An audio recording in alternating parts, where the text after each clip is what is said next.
Atomic habits internal audio ज्ञान। दोस्तों, अगर आप इस वीडियो को पहली बार देख रहे हैं और आपने एटॉमिक हैबिट्स के पिछले पार्ट्स को नहीं देखा है तो मैं आपको स्ट्रांगली रेकमेंड करता हूं कि पहले उन्हें ज़रूर देख लें, क्योंकि इस बुक की रियल अंडरस्टैंडिंग और पूरा फ़ायदा लेने के लिए आपको ये समझना ज़रूरी है कि आदतें बनती कैसे हैं और 1% सुधार का जादू कैसे काम करता है। पिछले पार्ट्स में हमने आदतों की फाउंडेशन और जेम्स क्लियर के शुरुआती नियमों को बहुत ही सरल भाषा में समझाया है। जब आप उन बेसिक्स को समझ लेंगे तब आगे के चैप्टर्स आपको और भी ज़्यादा क्लियर, डीप और इफेक्टिव लगेंगे। इसलिए नीचे डिस्क्रिप्शन या पिन कमेंट में दिए गए प्लेलिस्ट के लिंक पर जाएं और पहले पुराने पार्ट्स देखें, फिर इस वीडियो को कंटिन्यू करें। तभी आप अपनी लाइफ की इस ट्रांसफॉर्मेशन जर्नी को सही मायने में महसूस कर पाएंगे। अब चलिए शुरू करते हैं। चैप्टर 11, धीरे चलें लेकिन कभी पीछे न हटें, walk slowly but never backward. एक गहरी, गंभीर और इंस्पायरिंग आवाज़ में शुरू करें। दोस्तों, हम अपनी लाइफ में अक्सर एक बहुत बड़े धोखे का शिकार हो जाते हैं। हमें लगता है कि हम बहुत मेहनत कर रहे हैं, बहुत बिजी हैं, लेकिन हकीकत में हमारे हाथ कुछ नहीं लग रहा होता। जेम्स क्लियर इस चैप्टर में एक ऐसी सच्चाई बताते हैं जो आपकी कार्यक्षमता, प्रोडक्टिविटी को देखने का नजरिया हमेशा के लिए बदल देगी। वे हमें बीइंग इन मोशन और टेकिंग एक्शन के बीच का वो बारीक लेकिन खतरनाक अंतर समझाते हैं। जेम्स क्लियर कहते हैं कि हम अक्सर मोशन में इसलिए रहते हैं क्योंकि वह हमें सुरक्षित महसूस कराता है, लेकिन असली नतीजे सिर्फ एक्शन से आते हैं। मोशन वीव्स एक्शन, एक जादुई प्रयोग। लेखक फ्लोरिडा यूनिवर्सिटी के एक फोटोग्राफी प्रोफेसर की कहानी सुनाते हैं। प्रोफेसर ने अपनी क्लास को 2 ग्रुप्स में बांट दिया। क्वांटिटी ग्रुप, इस ग्रुप को सिर्फ एक काम करना था, ज़्यादा से ज़्यादा फोटो खींचना। जितनी ज़्यादा फोटो उतने अच्छे मार्क्स। उन्हें क्वालिटी की चिंता नहीं करनी थी। क्वालिटी ग्रुप, इस ग्रुप को पूरे सेमेस्टर में सिर्फ एक फ़ोटो जमा करनी थी, लेकिन वो परफेक्ट होनी चाहिए थी। सेमेस्टर के अंत में जो नतीजे आए उन्होंने सबको चौंका दिया। सबसे बेहतरीन और कलात्मक आर्टिस्टिक फ़ोटो क्वांटिटी ग्रुप के छात्रों ने खींची थी। ऐसा क्यों हुआ? क्योंकि जब क्वालिटी ग्रुप के छात्र हाथ पर हाथ धरे परफेक्ट फ़ोटो की थ्योरी पढ़ रहे थे और प्लानिंग कर रहे थे जो कि मोशन था, तब क्वांटिटी ग्रुप के छात्र असल में कैमरे से फ़ोटो खींच रहे थे जो कि एक्शन था। वे गलतियां कर रहे थे, लाइट को समझ रहे थे और बार बार प्रैक्टिस करके अपनी स्किल को निखार रहे थे। Visual suggestion, show a graph comparing motion planning and action execution. Motion का जाल, the trap of motion. James Clear कहते हैं, motion makes you feel like you are getting things done without the risk of failure. Motion आपको महसूस कराता है कि आप काम कर रहे हैं बिना फेल होने के डर के। अगर आप वर्कआउट के लिए बेस्ट डाइट प्लान ढूंढ रहे हैं तो आप मोशन में हैं, लेकिन अगर आप अभी 10 स्क्वाट्स मारते हैं तो वह एक्शन है। अगर आप लिखने के लिए बेस्ट टॉपिक रिसर्च कर रहे हैं तो वह मोशन है, लेकिन अगर आप एक पैराग्राफ लिखते हैं तो वह एक्शन है। हम मोशन में इसलिए फंसे रहते हैं क्योंकि हम आलोचना, क्रिटिसिज्म से डरते हैं। प्लानिंग करने में कोई हमें जज नहीं करता, लेकिन जब हम एक्शन लेते हैं तो फेल होने का डर सामने आ जाता है। इसलिए हम प्रिपरेशन को ही अपनी प्रगति मान लेते हैं, जो कि सरासर गलत है। दोहराव की शक्ति, द पावर ऑफ रेपिटेशन। व्यवहार परिवर्तन का 3rd लॉ है, मेक इट ईजी, इसे आसान बनाएं। और किसी भी मुश्किल काम को आसान बनाने का सबसे बड़ा सीक्रेट है रेपिटेशन, दोहराव। जब आप किसी काम को बार बार करते हैं तो आपके दिमाग में न्यूरॉन्स के बीच का कनेक्शन शारीरिक रूप से बदलने लगता है। इसे वैज्ञानिक भाषा में लॉन्ग टर्म पोटेंशिएशन कहते हैं। आपका दिमाग उस रास्ते न्यूरल पाथवे को इतना मजबूत कर देता है कि वह काम आपके लिए ऑटो पायलट पर चलने लगता है। अक्सर लोग पूछते हैं कि एक आदत बनने में कितने दिन लगते हैं। जेम्स क्लियर कहते हैं कि यह सवाल ही गलत है। सवाल ये होना चाहिए कि एक आदत बनने में कितने रेपिटेशंस लगते हैं। एक आदत 20 दिन में भी बन सकती है अगर आप उसे दिन में 10 बार करें, और वही आदत 1 साल में भी नहीं बनेगी अगर आप उसे सिर्फ हफ्ते में 1 बार करें। दोस्तों, इस चैप्टर का सबसे बड़ा मैसेज यह है कि perfection is the enemy of progress. पूर्णता, परफेक्शन के इंतजार में अपनी शुरुआत को मत रोकिए। यह मायने नहीं रखता कि आपकी पहली कोशिश कितनी खराब है, मायने ये रखता है कि आपने शुरुआत की है। अपने आप को तैयारी के नाम पर बेवकूफ़ बनाना बंद कीजिए। मोशन से बाहर निकलिए और एक्शन लीजिए। याद रखिए, आप जो बार बार करते हैं वही आप बन जाते हैं। धीरे चलें पर पीछे कभी न मुड़ें। चलिए अगले चैप्टर में देखते हैं। चैप्टर 12, न्यूनतम प्रयास का नियम, the law of least effort. दोस्तों, हम एक ऐसी संस्कृति में पले बड़े हैं जहां नो पेन नो गेन को जीवन का मंत्र माना जाता है। हमें लगता है कि अगर हम अपनी आदतों को बदलने के लिए संघर्ष नहीं कर रहे, पसीना नहीं बहा रहे, तो शायद हम कुछ गलत कर रहे हैं। लेकिन जेम्स क्लियर इस चैप्टर में एक बहुत ही रेवोल्यूशनरी, क्रांतिकारी बात कहते हैं। वे कहते हैं कि इंसानी स्वभाव हमेशा उस रास्ते को चुनता है जिसमें सबसे कम ऊर्जा खर्च होती है। इसे विज्ञान की भाषा में the law of least effort कहा जाता है। ब्रह्मांड का हर कण, हर तारा और हर जीव ऊर्जा बचाने की कोशिश करता है। आपका दिमाग भी इससे अलग नहीं है। वह किसी भी ऐसे काम से दूर भागता है जो उसे थकाता है। इसलिए अगर आप अपनी आदतों को पहाड़ चढ़ने जैसा मुश्किल बनाएंगे तो आपका दिमाग हार मान लेगा। फ्रिक्शन, आदतों का सबसे बड़ा दुश्मन। Understanding friction. जेम्स क्लियर कहते हैं कि किसी भी व्यवहार बिहेवियर के होने या न होने के पीछे सबसे बड़ा हाथ फ्रिक्शन, घर्षण का होता है।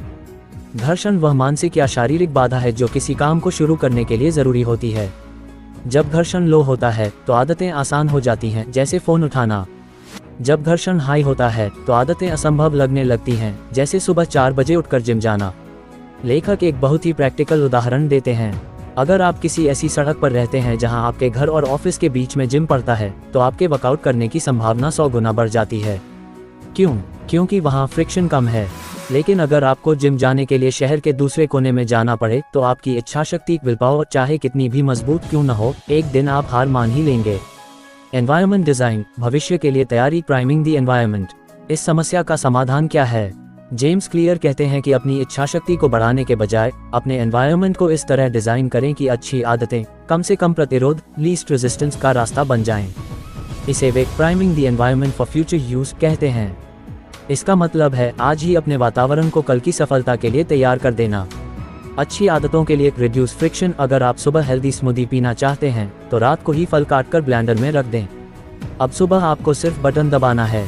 आपने एक निर्णय लेने के घर्षण को खत्म कर दिया है। बुरी आदतों के लिए इंक्रीज फ्रिक्शन। अगर आप रात को बहुत ज्यादा चिप्स खाते हैं तो उन्हें किचन के काउंटर पर रखने के बजाय किसी ऊंचे डिब्बे में बंद करके स्टोर रूम में रख दें। अब चिप्स खाने के लिए आपको उठना होगा, सीढ़ियां चढ़नी होंगी और डिब्बा खोलना होगा। ये छोटा सा माइक्रो फ्रिक्शन आपके दिमाग को ये सोचने का समय दे देता है कि क्या मुझे वाकई यह खाना चाहिए।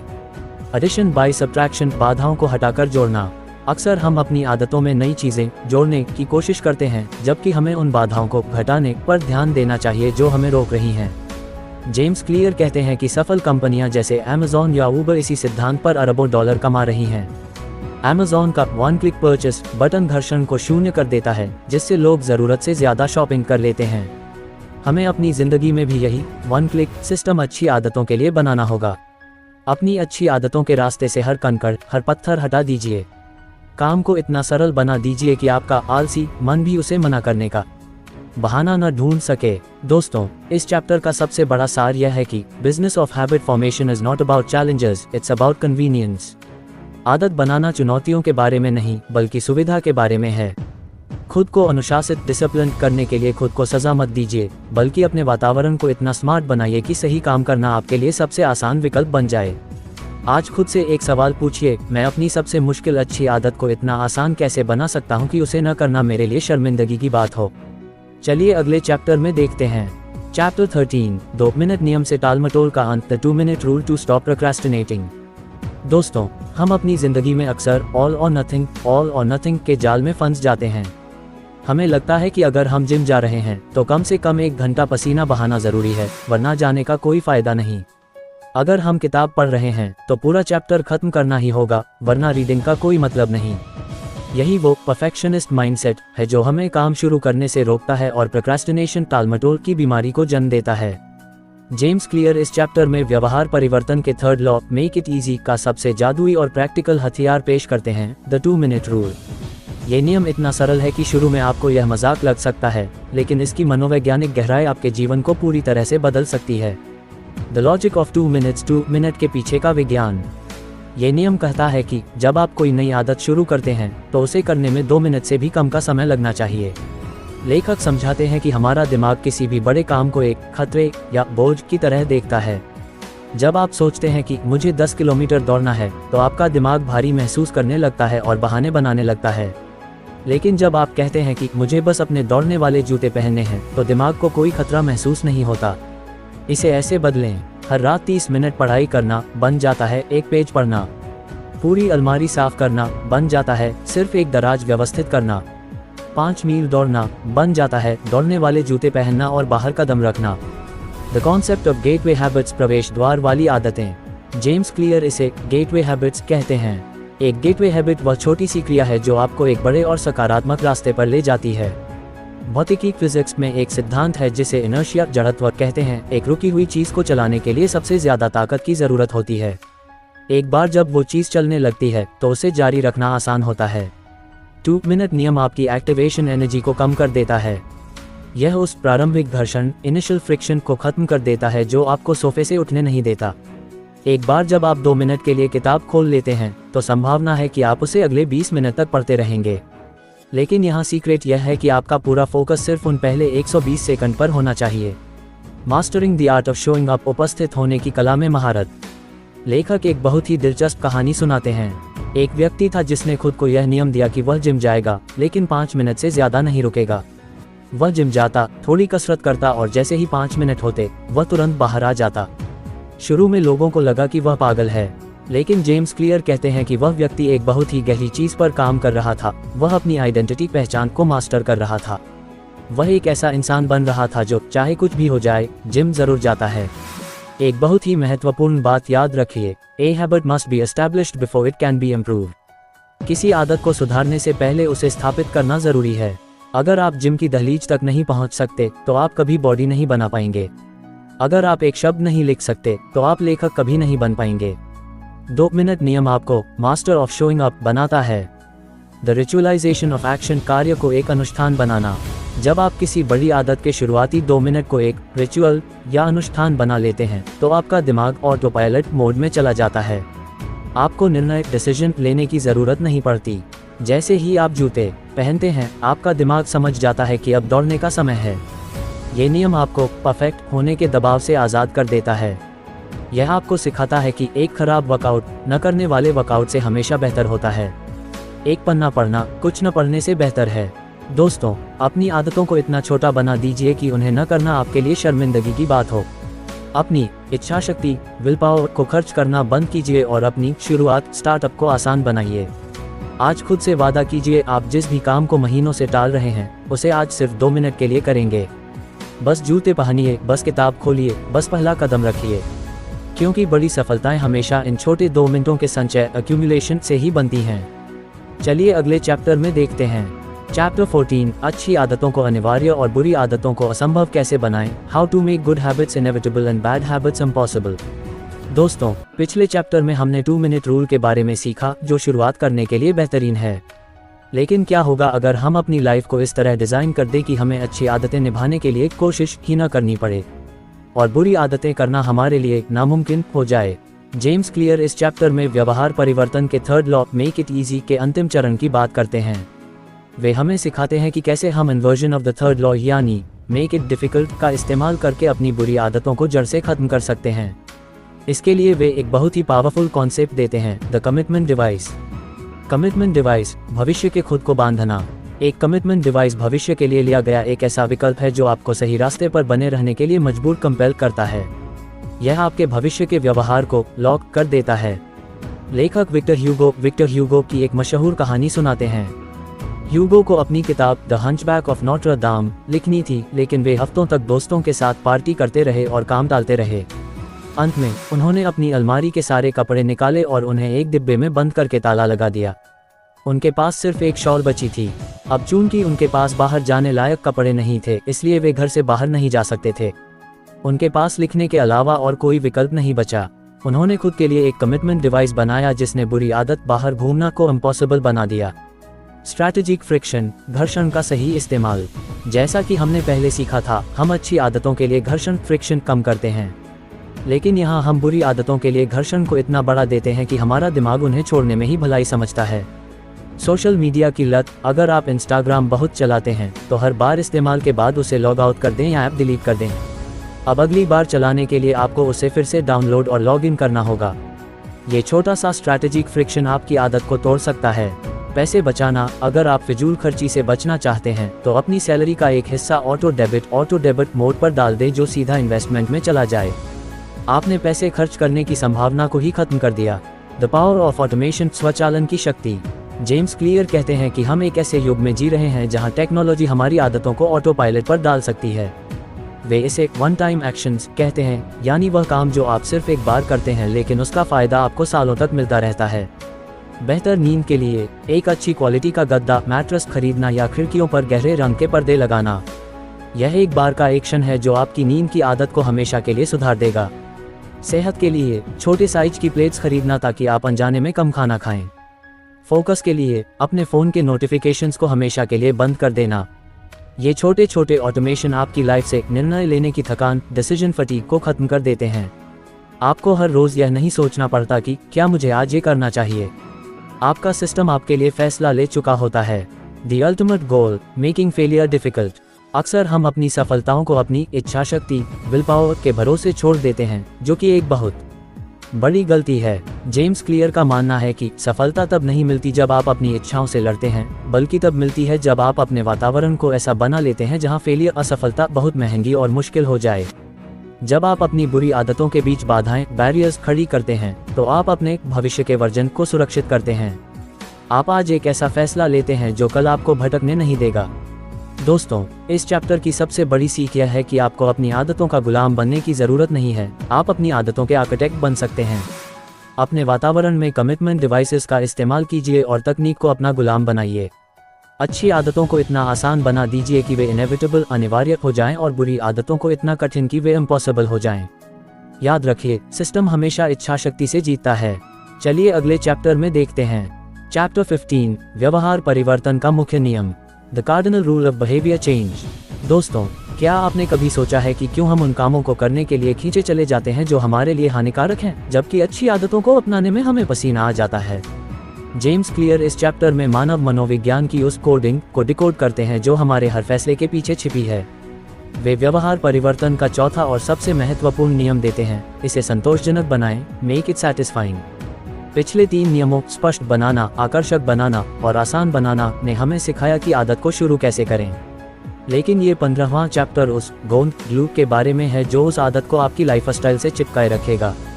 Cardinal rule the cardinal rule दिमाग की प्रोग्रामिंग। जेम्स क्लियर एक सीधा सा नियम बताते हैं, जो व्यवहार पुरस्कृत किया जाता है उसे दोहराया जाता है। जिस व्यवहार को दंडित किया जाता है उसे टाला जाता है। हमारा मस्तिष्क पिछले लाखों सालों से तत्काल परिणामों इमीडिएट रिजल्ट्स के लिए विकसित हुआ है। जब हमारे पूर्वज जंगल में थे तो उनके लिए भविष्य की प्लानिंग से ज़्यादा जरूरी ये था कि अभी क्या खाने को मिलेगा। इसी को इमीडिएट ग्रेटिफिकेशन तत्काल संतुष्टि कहते हैं। समस्या यह है कि आज की आधुनिक दुनिया बदल चुकी है, लेकिन हमारा हार्डवेयर दिमाग अभी भी पुराना ही है। डिलेड रिटर्न एनवायरनमेंट की चुनौती। आज हम एक ऐसी दुनिया में रहते हैं जिसे क्लियर डिलेड रिटर्न एनवायरनमेंट कहते हैं। यहाँ आपकी आज की मेहनत का फल हफ्तों, महीनों या सालों बाद मिलता है। आप आज जिम जाते हैं, लेकिन शीशे में बदलाव दिखने में महीनों लगते हैं। आप आज सेविंग करते हैं, लेकिन रिटायरमेंट फंड सालों बाद बनता है। बुरी आदतों के साथ खेल उल्टा होता है। सिगरेट पीने का मज़ा तुरंत मिलता है, इमीडिएट सैटिस्फैक्शन, लेकिन उसका फेफड़ों पर बुरा असर सालों बाद होता है। जेम्स क्लियर कहते हैं, अच्छी आदतों की कीमत वर्तमान में चुकानी पड़ती है, बुरी आदतों की कीमत भविष्य में। रणनीति तत्काल संतोष को अपना हथियार बनाएं, स्ट्रैटेजिक रीइंफोर्समेंट। चूंकि हमारा दिमाग भविष्य के बड़े इनामों के लिए इंतजार करना पसंद नहीं करता, इसलिए हमें एक स्ट्रैटेजिक हैक का इस्तेमाल करना होगा। हमें अच्छी आदत के साथ एक तत्काल इनाम इमीडिएट रिवॉर्ड जोड़ना होगा। इसे रीइंफोर्समेंट सुदृढ़ीकरण कहा जाता है। उदाहरण के तौर पर, मान लीजिए आप बाहर का जंक फूड छोड़ने का लक्ष्य रखते हैं। हर बार जब आप बाहर खाने की इच्छा को मारते हैं और घर पर खाते हैं, तो अपने सेविंग अकाउंट में एक खास रकम ट्रांसफर करें और उस अकाउंट का नाम रखें हॉलिडे फंड या नया आईफोन। जब आप अपनी आंखों के सामने उस फंड को बढ़ता हुआ देखते हैं, तो आपके दिमाग को वह विजुअल सेटिस्फैक्शन मिलता है जिसकी उसे भूख है। अब अच्छी आदत निभाना आपको घाटे का सौदा नहीं बल्कि एक जीत लगने लगता है। द रोल ऑफ इंसेंटिव्स प्रोत्साहन की भूमिका। आदत के शुरुआती दौर में इनाम बहुत जरूरी हैं। जैसे जैसे समय बीतता है, आपकी पहचान आइडेंटिटी की आपका सबसे बड़ा इनाम बन जाती है। आप जिम इसलिए नहीं जाते कि आपको इनाम चाहिए, बल्कि इसलिए जाते हैं क्योंकि आप एक एथलीट हैं। लेकिन उस स्तर तक पहुंचने के लिए आपको शुरुआत में छोटे छोटे इंसेंटिव्स की बैसाखी चाहिए होती है। की vocabulary used in the script. Immediate gratification तत्काल संतुष्टि, बिना किसी देरी के तुरंत आनंद प्राप्त करने की मनोवैज्ञानिक इच्छा। डिलेड रिटर्न विलंबित प्रतिफल, वह परिणाम जो लंबे समय के बाद मिलता है। रीइंफोर्समेंट सुदृढ़ीकरण, किसी व्यवहार को बार बार दोहराने के लिए उसे पुरस्कृत करने की प्रक्रिया। कार्डिनल रूल मुख्य नियम, सबसे महत्वपूर्ण और बुनियादी सिद्धांत। स्ट्रैटेजिक फ्रिक्शन रणनीतिक घर्षण, किसी काम को कठिन बनाने के लिए जानबूझकर डाली गई बाधा। विजुअल प्रोग्रेस दृश्य प्रगति, अपनी सफलता को आंखों से देख पाना जैसे चार्ट या ग्राफ। अपनी जीत को ट्रैक करें। इस चैप्टर का सार यह है कि अगर आप चाहते हैं कि आपकी अच्छी आदतें बनी रहें तो आपको उन्हें इनाम रिवॉर्ड देना सीखना होगा। संतुष्टि ही वही ईंधन है जो आपकी आदतों की गाड़ी को सालों तक चलाता है। जैसा कि क्लियर कहते हैं, सफलता का रास्ता वही है जिसे आप हर रोज दोहरा सकें, और आप केवल वही दोहराते हैं जो आपको खुशी देता है। चलिए अगले चैप्टर में देखते हैं। चैप्टर 16, व्यवहार का लेखा जोखा, the power of habit tracking. दोस्तों, क्या आपने कभी सोचा है कि बड़े बड़े एथलीट और बिजनेसमैन अपनी हर छोटी एक्टिविटी का डेटा क्यों रखते हैं? जेम्स क्लियर कहते हैं कि बिना माप के कोई भी सुधार मुमकिन नहीं है। अब तक हमने आदतों को शुरू करना सीखा, लेकिन आज हम उस मास्टर स्ट्रैटेजी की बात करेंगे जो आपको कभी हारने नहीं देगी। इसे कहते हैं हैबिट ट्रैकिंग। व्यवहार परिवर्तन का चौथा नियम, मेक इट सैटिस्फाइंग, कहता है कि प्रगति को महसूस करना ही सबसे बड़ा इनाम है। और जब आप अपनी मेहनत को कागज पर दर्ज करते हैं तो वह आपके लिए एक विजुअल प्रूफ दृश्य प्रमाण बन जाता है। हैबिट ट्रैकर, आपकी तरक्की का आईना। जेम्स क्लियर के अनुसार आदतों को टिकाए रखने का सबसे इफेक्टिव प्रभावी तरीका एक हैबिट ट्रैकर का उपयोग करना है। यह एक साधारण कैलेंडर या डायरी हो सकती है जहां आप हर उस दिन को मार्क करते हैं जब आप अपनी आदत पूरी करते हैं। जब आप अपनी आंखों के सामने लाल निशानों की एक लंबी स्ट्रीक निरंतरता की कड़ी देखते हैं तो आपके दिमाग में एक जबरदस्त मनोवैज्ञानिक बदलाव आता है। ये ट्रैकर्स न केवल आपको याद दिलाते हैं कि आपको काम करना है, बल्कि यह आपको ये भी दिखाते हैं कि आप वाकई बदल रहे हैं। ट्रैकिंग के पीछे का मनोविज्ञान, द ट्रिपल थ्रेट। क्लियर बताते हैं कि ट्रैकिंग 3 तरह से आपके व्यवहार पर प्रहार करती है। इट इज़ ऑब्वियस, सजगता। अक्सर हम खुद को धोखा देते हैं कि हम मेहनत कर रहे हैं, लेकिन ट्रैकिंग हार्ड एविडेंस, ठोस सबूत पेश करती है। यह आपकी माइंडफुलनेस, सजगता को बढ़ाती है ताकि आप जान सकें कि आप वास्तव में कहाँ खड़े हैं। इट इज़ अट्रैक्टिव, आकर्षण। जैसे जैसे आपकी कड़ी चेन लंबी होती है, वह दिखने में बहुत आकर्षक लगती है। आप उस कड़ी को खोना नहीं चाहते। ये इंटरनल मोटिवेशन पैदा करता है। इट इज़ सैटिस्फाइंग, संतुष्टि। हर रोज एक चेक मार्क लगाना या क्रॉस करना एक छोटा डोपामिन हिट देता है। ये वह इमीडिएट ग्रेटिफिकेशन, तत्काल संतुष्टि है जो आपको अगले दिन फिर से उठने के लिए मजबूर करती है। स्वर्णिम नियम, नेवर मिस ट्वाइस, कभी 2 बार न चूकें। इंसान होने के नाते कभी कभी परिस्थितियां हमारे खिलाफ होती हैं। बीमारी या इमरजेंसी के कारण आपकी कड़ी टूट सकती है। यहाँ क्लियर एक बहुत ही क्रूशियल, महत्वपूर्ण सलाह देते हैं, नेवर मिस ट्वाइस। एक बार चूकना एक दुर्घटना है, लेकिन लगातार 2 बार चूकना एक न्यू हैबिट, नई बुरी आदत की शुरुआत है। सफल लोग कभी भी परफेक्ट नहीं होते, लेकिन वे बाउंस बैक, वापसी करना जानते हैं। यदि आज आप जिम नहीं जा पाए तो कल चाहे कुछ भी हो जाए, आपको जाना ही होगा। अपनी गलतियों को कभी भी पैटर्न मत बनने दीजिए। स्ट्रैटेजिक वोकैब्युलरी, विशेष शब्दावली। माइंडफुलनेस, सजगता, अपने वर्तमान कार्यों के प्रति पूरी तरह जागरूक होना। विजुअल प्रूफ, दृश्य प्रमाण, अपनी प्रगति को भौतिक रूप में देखने का एहसास। कंसिस्टेंसी, निरंतरता, बिना रुके किसी कार्य को लंबे समय तक जारी रखना। डोपामाइन हिट, उपलब्धि महसूस होने पर दिमाग में उठने वाली खुशी की लहर। हार्ड एविडेंस, ठोस प्रमाण, डेटा या रिकॉर्ड जो झूठ नहीं बोलता। रिडंडेंसी, अनावश्यकता, केवल मापने के लिए मापना, बिना किसी उद्देश्य के। जो मापा जाता है उसे ही संभाला जा सकता है। इस चैप्टर का मूल मंत्र है, what gets measured gets managed. Tracking का उद्देश्य केवल रिकॉर्ड रखना नहीं है, बल्कि अपनी आइडेंटिटी, पहचान को पुख्ता करना है। अपनी प्रोग्रेस को अदृश्य मत रहने दें। इसे लिखें, इसे देखें और अपनी छोटी छोटी जीत का जश्न मनाएं। चलिए अगले चैप्टर में देखते हैं। चैप्टर 17, जवाबदेही का जाल, द हैबिट कॉन्ट्रैक्ट और अकाउंटेबिलिटी पार्टनर। दोस्तों, अब तक हमने सीखा कि कैसे अपनी आदतों को आकर्षक और संतोषजनक बनाया जाए। लेकिन क्या होगा अगर संतुष्टि पर्याप्त न हो? क्या होगा अगर आप फिर भी आलस कर जाएं? जेम्स क्लियर यहाँ एक एक्सट्रीमिस्ट अप्रोच, कट्टर दृष्टिकोण अपनाते हैं। वे कहते हैं कि अगर अच्छी आदतों को निभाना संतोषजनक है तो बुरी आदतों को पेनफुल, दर्दनाक बनाना होगा। यही है व्यवहार परिवर्तन का inversion of the 4th law, make it unsatisfying, इसे असंतोषजनक बनाएं। द हैबिट कॉन्ट्रैक्ट, आपका खुद से कानूनी समझौता। जेम्स क्लियर हमें हैबिट कॉन्ट्रैक्ट के बारे में बताते हैं। यह एक लिखित समझौता है जिसमें आप अपनी किसी विशेष आदत को सुधारने का संकल्प लेते हैं और उस पर टिके न रहने पर खुद को एक सजा, पेनल्टी देते हैं। इस अनुबंध का असली जादू तब काम करता है जब आप इसमें एक अकाउंटेबिलिटी पार्टनर, जवाबदेही साथी को जोड़ते हैं। इंसान एक सामाजिक प्राणी है। हम खुद को निराश करने में इतने शर्मिंदा नहीं होते जितने दूसरों की नज़रों में गिरने से डरते हैं। ये सोशल कॉस्ट, सामाजिक कीमत की हमें अनुशासन में रखती है। रणनीति, सजा को तत्काल और सार्वजनिक बनाएं। जिस तरह अच्छी आदतों का इनाम अक्सर देर से मिलता है, उसी तरह बुरी आदतों की सजा भी अक्सर भविष्य में छिपी होती है, जैसे 10 साल बाद फेफड़ों की बीमारी। रणनीतिक रूप से हमें इस सजा को इमीडिएट तत्काल बनाना होगा। एक प्रभावशाली उदाहरण, ब्रायन हैरिस नाम के एक उद्यमी ने एक हैबिट कॉन्ट्रैक्ट बनाया। उन्होंने कसम खाई कि वे रोजाना अपना वजन करेंगे और अपनी डाइट ट्रैक करेंगे। अगर वे ऐसा नहीं करते तो उन्हें अपने कोच को $200 देने होंगे, और अगर वे अपनी डाइट भूल जाते तो उन्हें $100 का जुर्माना भरना पड़ता। ये स्ट्रैटेजिक फ्रिक्शन और फाइनेंशियल पेनल्टी, आर्थिक दंड, इतनी कष्टकारी थी कि उनके पास काम को टालने का कोई विकल्प ही नहीं बचा। स्ट्रैटेजिक वोकैब्युलरी इस चैप्टर की मुख्य शब्दावली। अकाउंटेबिलिटी पार्टनर, जवाबदेही साथी, वह व्यक्ति जो आपकी प्रगति पर नजर रखता है और आपको भटकने पर टोकता है। हैबिट कॉन्ट्रैक्ट, आदत अनुबंध, एक लिखित समझौता जो आपके व्यवहार के परिणामों को आधिकारिक बना देता है। सोशल कॉस्ट, सामाजिक कीमत, दूसरों के सामने गलत साबित होने या शर्मिंदा होने का डर। इमीडिएट कॉन्सिक्वेंस, तत्काल परिणाम, गलती करते ही मिलने वाली सजा। नेगेटिव रिइंफोर्समेंट, नकारात्मक सुदृढ़ीकरण, सजा के डर से किसी गलत व्यवहार को रोकना। जवाबदेही क्यों काम करती है? जब हमें पता होता है कि कोई हमें देख रहा है तो हमारा सेल्फ इमेज, आत्मछवि दांव पर लग जाता है। हम अपनी नज़रों में धोखेबाज या कमजोर नहीं कहलाना चाहते।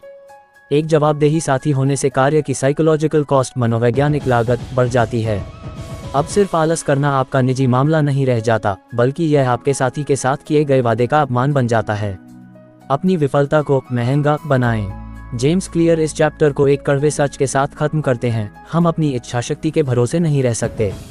अगर आप वास्तव में किसी बुरी आदत को जड़ से खत्म करना चाहते हैं तो उसे इतना अनसैटिस्फाइंग और पेनफुल बना दीजिए कि आपका दिमाग उसे करने की हिम्मत ही न जुटा पाए। अपनी विफलता, फेलियर को इतना महंगा बना दे कि सफलता ही एकमात्र सस्ता रास्ता बचे। चलिए अगले चैप्टर में देखते हैं। चैप्टर 18, प्रतिभा का रहस्य, genes, talent and your potential. दोस्तों, अब तक हमने सिस्टम और आदतों के बारे में विस्तार से सीखा, लेकिन क्या कभी आपके मन में यह सवाल आया कि क्या मेहनत ही सब कुछ है? क्या जेनेटिक्स और जन्मजात प्रतिभा, टैलेंट का कोई रोल नहीं होता? जेम्स क्लियर इस चैप्टर में एक बहुत ही ब्रूटल ट्रूथ, कड़वा सच पेश करते हैं। वे कहते हैं कि सफलता की संभावना को अधिकतम करने का रहस्य सही प्रतियोगिता का चुनाव करना है। The secret to maximizing your odds of success is to choose the right field of competition. क्या आपके जीन्स आपको सीमित करते हैं? क्लियर का मानना है कि आपके जीन्स आपकी नियति, डेस्टिनी तय नहीं करते, बल्कि वे आपके अपॉर्चुनिटीज, अवसरों के दायरे को तय करते हैं। उदाहरण के लिए, माइकल फेल्प्स का शरीर तैराकी के लिए एकदम सही है, लंबी भुजाएं और छोटे पैर। वहीं हिचम एल गैरोज का शरीर लंबी दूरी की दौड़ के लिए परफेक्ट है। अगर ये दोनों एक दूसरे का खेल बदलते तो शायद आज कोई इन्हें नहीं जानता। रणनीति यह है कि आपको उस खेल को चुनना चाहिए जो आपकी बायोलॉजिकल स्ट्रेंथ्स, जैविक खूबियों के अनुकूल हो। जब आप अपनी प्रकृति के खिलाफ लड़ते हैं तो प्रगति धीमी होती है, लेकिन जब आप अपनी खूबियों के साथ काम करते हैं तो आदतें इनएविटेबल, अनिवार्य हो जाती हैं। अपने लिए सही मैदान कैसे चुनें? एक्सप्लोरेशन वीज एक्सप्लॉयटेशन। क्लियर एक स्ट्रैटेजिक फ्रेमवर्क देते हैं जिसे खोज बनाम दोहन कहा जाता है। एक्सप्लोर, खोज, शुरुआत में कई अलग अलग चीजें आजमाएं। अपनी रुचियों और ताकतों का परीक्षण करें। एक्सप्लॉयट, दोहन, एक बार जब आपको ऐसी चीज मिल जाए जिसमें आप प्राकृतिक रूप से बेहतर हैं तो अपनी पूरी ऊर्जा उसी पर लगा दें। इसे कैसे पहचानें? किस काम में मुझे दूसरों से कम थकान होती है? कहाँ मेरा फ्लो स्टेट, एकाग्रता सबसे अधिक होता है? कहाँ मुझे दूसरों की तुलना में जल्दी सक्सेस मिलती है? स्ट्रैटेजिक वोकैब्युलरी, विशेष शब्दावली। जेनेटिक प्रीडिस्पोजिशन, आनुवंशिक झुकाव, जन्मजात शारीरिक या मानसिक गुण जो आपको किसी खास काम में बेहतर बनाते हैं। बायोलॉजिकल एडवांटेज, जैविक लाभ, प्रकृति द्वारा दी गई वह बढ़त जो आपको दूसरों से आगे रखती है। द गोल्डीलॉक्स जोन, वह स्थिति जहां काम न तो बहुत कठिन हो और न ही बहुत आसान, एकदम सही संतुलन। एक्सप्लॉयटेशन, दोहन, किसी पहचानी गई ताकत का अधिकतम लाभ उठाना। स्पेशलाइजेशन, विशिष्टीकरण, किसी एक विशेष क्षेत्र में महारत हासिल करना। अपनी कमियों को ताकत बनाएं। जेम्स क्लियर कहते हैं, अगर आप किसी खेल में जीत नहीं पा रहे हैं तो खेल बदल दें, और अगर आपको कोई ऐसा खेल नहीं मिल रहा जो आपकी ताकतों के अनुकूल हो तो अपना खुद का एक खेल बना लें। If you can't be better, be different. आपके जीन ये तय नहीं करते कि आप सफल होंगे या नहीं, लेकिन वे ये ज़रूर तय करते हैं कि आपको मेहनत कहाँ करनी चाहिए। अपनी आदतों को अपनी प्रकृति, नेचर के साथ संरेखित, अलाइन करें और आप पाएंगे कि कठिन काम भी आसान हो गया है। चलिए अगले चैप्टर में देखते हैं। चैप्टर 19, गोल्डीलॉक्स नियम, the Goldilocks rule of motivation. दोस्तों, क्या आपने कभी सोचा है कि कुछ लोग सालों तक एक ही काम को पूरी शिद्दत से कैसे करते रहते हैं, जबकि बाकी लोग कुछ ही हफ्तों में बोरियत का शिकार हो जाते हैं। जेम्स क्लियर इस चैप्टर में मानव प्रेरणा का एक गुप्त सूत्र बताते हैं, जिसे वे द गोल्डीलॉक्स रूल कहते हैं। सफलता की सबसे बड़ी चुनौती विफलता नहीं है, बल्कि बोरियत है। द गोल्डीलॉक्स नियम, चुनौती और कौशल का संतुलन। ये नियम कहता है कि इंसान तब सबसे अधिक प्रेरित महसूस करता है जब वह ऐसे कार्यों पर काम करता है जो उसकी वर्तमान क्षमताओं की सीमा पर होते हैं। अगर काम बहुत आसान है तो आप बोर हो जाएंगे। अगर काम बहुत कठिन है तो आप हताश फ्रस्ट्रेटेड होकर उसे छोड़ देंगे। सफलता का स्वीट स्पॉट वही है जहां चुनौती आपकी वर्तमान क्षमता से केवल 4-5% अधिक हो। इसे ही फ्लो स्टेट प्रवाह की स्थिति कहा जाता है, जहां समय का पता नहीं चलता और आप काम में पूरी तरह डूब जाते हैं। सबसे बड़ा खतरा बोरियत, the threat of boredom. Clear एक बहुत ही प्रोफाउंड गहरा विचार साझा करते हैं। सफलता का सबसे बड़ा दुश्मन विफलता नहीं, बल्कि बोरियत है। The greatest threat to success is not failure but boredom. जब कोई आदत हमारे लिए रूटीन बन जाती है तो वह कम संतोषजनक लगने लगती है। हम नॉवेल्टी की तलाश में भटकने लगते हैं। यहीं पर विजेता और हारने वाले अलग हो जाते हैं। विजेता बोरियत के बावजूद काम करना जारी रखते हैं।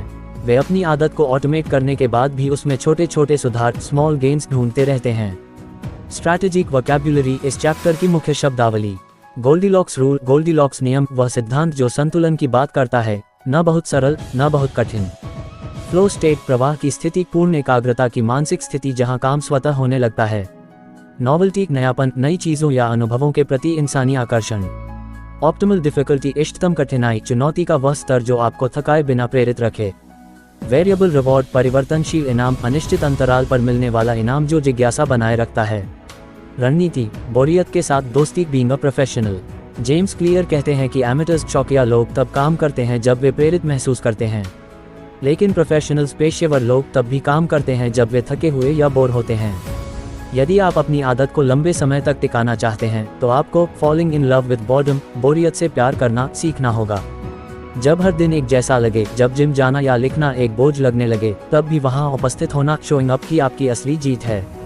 किनारे पर चलें। चैप्टर 19 की सबसे बड़ी सीख यह है कि अपनी आदतों को इतना चुनौतीपूर्ण बनाए रखें कि आपका दिमाग लगा रहे, लेकिन इतना आसान भी रखें कि आप उसे छोड़ न दें। परसिस्टेंस, दृढ़ता का मतलब यह नहीं है कि आप हर दिन उत्साहित रहेंगे, बल्कि इसका मतलब यह है कि आप उत्साह की कमी के बावजूद अपना सिस्टम नहीं छोड़ेंगे। चलिए अगले चैप्टर में देखते हैं। चैप्टर 20, अच्छी आदतों का अंधेरा पक्ष, the downside of good habits. दोस्तों, अब तक हमने एक आदतों का किला बनाना सीखा, लेकिन क्या आपने कभी सोचा है कि जिस किले को आपने अपनी सुरक्षा के लिए बनाया है, वही एक दिन आपकी जेल बन सकता है। जेम्स क्लियर इस अंतिम चैप्टर में एक बहुत ही कॉन्ट्रडिक्टरी, विरोधाभासी लेकिन क्रिटिकल, महत्वपूर्ण सच बताते हैं।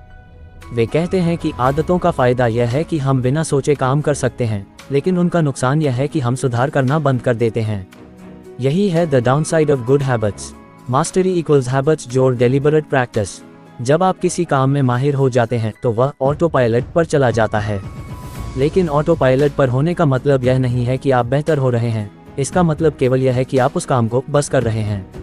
क्लियर एक फॉर्मूला देते हैं, mastery equals habits your deliberate practice. केवल आदत आपको निपुण बनाती है, लेकिन डेलिबरेट प्रैक्टिस, सोच समझ कर किया गया अभ्यास, आपको महान बनाता है। अगर आप सचेत नहीं रहेंगे तो आपकी आदतें आपके विकास को रोक देंगी, क्योंकि आप अपनी गलतियों के प्रति अंधे हो जाते हैं। लचीलापन बनाम पहचान, रिजिडिटी वीज आइडेंटिटी। इस चैप्टर का सबसे गहरा हिस्सा है आइडेंटिटी ट्रैप, पहचान का जाल। जब हम अपनी पहचान किसी एक आदत या काम से बहुत मजबूती से जोड़ लेते हैं तो हम रिजिड, कठोर हो जाते हैं। मैं एक CEO हूँ, मैं एक एथलीट हूँ। अगर कल आपकी नौकरी चली जाए या आपको चोट लग जाए तो आपकी पूरी दुनिया ढह जाएगी। जेम्स क्लियर की रणनीति यह है कि अपनी पहचान को कभी भी एक पद या आदत से न बांधें। इसके बजाय अपनी पहचान को अपनी वैल्यूज, मूल्यों से जोड़ें। उदाहरण के लिए, मैं एक धावक हूँ कहने के बजाय कहें, मैं वह व्यक्ति हूँ जो शारीरिक रूप से फिट और मानसिक रूप से मजबूत रहना पसंद करता है। यह आपको अडेप्टेबिलिटी, अनुकूलन क्षमता देता है। रिव्यू एंड रिफ्लेक्शन, समीक्षा और आत्मचिंतन। एक महान योद्धा वही है जो युद्ध के बाद अपनी तलवार की धार चेक करता है। क्लियर हमें रिव्यू एंड रिफ्लेक्शन की सलाह देते हैं। वे साल में 2 बार अपनी प्रोग्रेस का ऑडिट करते हैं। एनुअल रिव्यू, मैंने इस साल क्या हासिल किया, क्या मेरी आदतें सही दिशा में हैं। इंटीग्रिटी रिपोर्ट, क्या मैं अपने मूल्यों के साथ समझौता तो नहीं कर रहा, मैं और बेहतर कैसे हो सकता हूँ। Image suggestion, a person looking in a mirror that reflects a complex clockwork mechanism behind their face. Strategic vocabulary, विशेष शब्दावली. Deliberate practice, सोच समझकर अभ्यास, वह अभ्यास जो आपकी कमियों को दूर करने के उद्देश्य से किया जाए.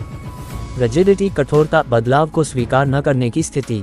Adaptability, अनुकूलनशीलता, परिस्थितियों के अनुसार खुद को बदलने की क्षमता. Integrity रिपोर्ट, सत्यनिष्ठा रिपोर्ट, खुद के चरित्र और सिद्धांतों का ईमानदारी से मूल्यांकन. मास्टरी, महारत, किसी क्षेत्र में सर्वोच्च स्तर का कौशल प्राप्त करना. आदतों के आर्किटेक्ट बने, गुलाम नहीं. दोस्तों, एटॉमिक हैबिट्स का सफर यहाँ समाप्त होता है. अंतिम सीख यही है, आदतें बुनियाद हैं, मंजिल नहीं. आपको लगातार अपनी आदतों को तोड़ना, सुधारना और दोबारा बनाना होगा. एक परमाणु एटम छोटा होता है, लेकिन जब वह जुड़ता है तो विशाल ऊर्जा पैदा करता है. वैसे ही आपकी छोटी छोटी आदतें आपके जीवन की दिशा बदल देती हैं. बस याद रखिए, अपने सिस्टम को हर रोज अपडेट करते रहें. एटॉमिक हैबिट्स, इंटरनल ऑडियो ज्ञान. दोस्तों, आज एटॉमिक हैबिट्स का सफर पूरा हुआ. इस किताब की सबसे बड़ी सीख यही है कि सफलता रातों रात नहीं, बल्कि हर रोज के 1% सुधार से मिलती है. अपने लक्ष्य मत बदलिए, अपना सिस्टम बदलिए. अगर आपको ये सीरीज पसंद आई तो लाइक और शेयर करें. भविष्य में ऐसी ही पावरफुल बुक समरीज के लिए इंटरनल ऑडियो ज्ञान को सब्सक्राइब करना न भूलें. कमेंट में बताइए कि आपकी सबसे बड़ी सीख क्या थी. मैं हूं आपका दोस्त और आप सुन रहे थे इंटरनल ऑडियो ज्ञान. जय हिंद.